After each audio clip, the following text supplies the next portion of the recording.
A turbocharger harnesses a vehicle's exhaust gases to compress fresh air, forcing that pressurized air into the engine's combustion chamber for a turbocharged performance. With it, a small engine can be as powerful as a larger one, using energy that would otherwise disappear out the tailpipe. The exhaust gas turbocharger is an invention that dates back over a century. But in recent years, the concept has literally been picking up speed. Design tweaks and the use of lighter materials mean a bigger boost to engine output, so a small engine can be as powerful as a larger one without guzzling extra fuel. Production begins at the foundry. An overhead sprayer blows sand into the shaped cavity of this box. The spraying action activates a binder applied to the sand. This causes a chemical reaction that solidifies the particles. The worker extracts the hardened sand shape from the box. The shape is called a core. It will be used to mold the inside of the turbocharger's housing. He files down any little bumps and rough edges. He then pipes adhesive around the border of a second sand mold and glues the first part to it to build up the core. He applies a putty-like compound to the seam to plug any gaps.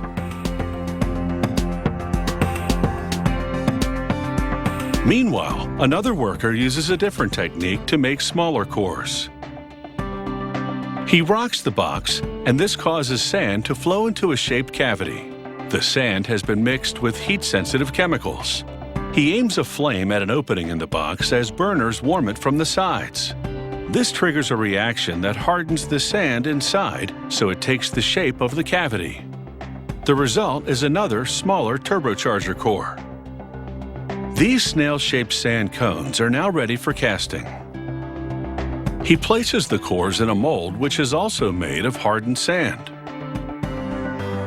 Machinery lifts the bottom half of the mold to the top half, essentially closing the mold. He pours molten aluminum into it, and it flows into the spaces between the cores and outer mold. The aluminum solidifies in a minute, and the molds tumble onto a conveyor, revealing the cast turbocharger parts. They're connected by hardened flow lines. After separating the parts, they ship them to the turbocharger factory. Here, computerized tools carve and contour the aluminum part to specifications so precise they're measured in thousandths of an inch. This is the turbocharger housing before the work was done, and after. Using a computerized probe, a technician looks for irregularities. Even minuscule ones will need to be fixed. It's now time to assemble all the parts. The worker inserts a bearing into one end of the iron center housing. He lubricates a second bearing and slots it into the other end. These bearings will ultimately support a shaft with a turbine on one end and a compressor on the other. He adds a metal collar and a third bearing to the assembly. He caps the bearing parts with a metal plate. It will keep lubricant from spilling out when the turbocharger spins. He flips the center housing around and installs a metal heat shield on the bottom. He inserts the shaft and turbine wheel assembly. He installs the compressor wheel on the other end of the shaft. He heats the wheel briefly, causing it to expand, which allows it to be pushed further down the shaft. Once cooled, it shrinks to the shaft for a tight fit.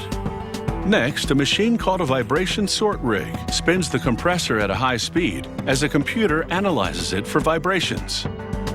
Even the slightest tremor indicates an imbalance.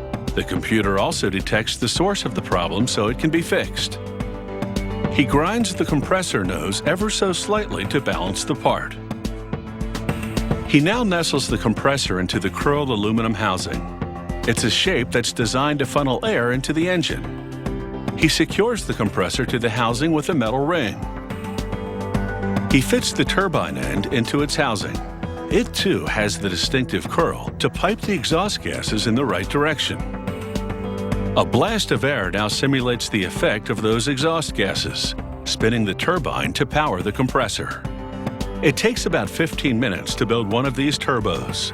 Once installed in an engine, it's full speed ahead.